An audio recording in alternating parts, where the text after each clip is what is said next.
এটা শান্তনু শান্তানো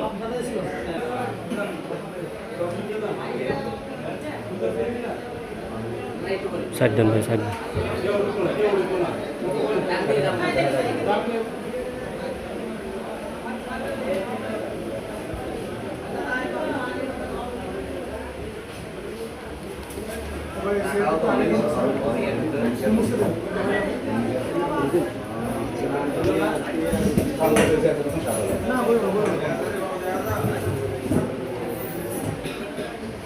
দেখি দেখি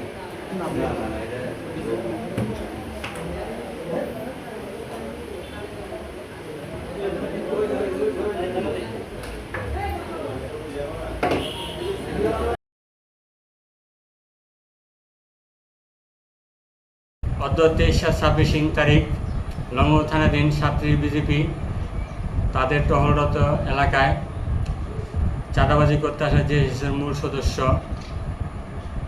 মূল সদস্যকে নগদ 19,000 টাকা ও চাঁদা আদায় রসিদ সহ এবং খেলনা সদৃশ একটি খেলনা অস্ত্র সহ আটক করে লংগো থানায় নিয়ে আসে। নিয়ে আসার পরে বিজিবি কর্তৃক এজাহার দেওয়া হচ্ছে। এজাহার প্রাপ্তি সাপেক্ষে মামলা রেকর্ডের কার্যক্রম প্রক্রিয়াধীন।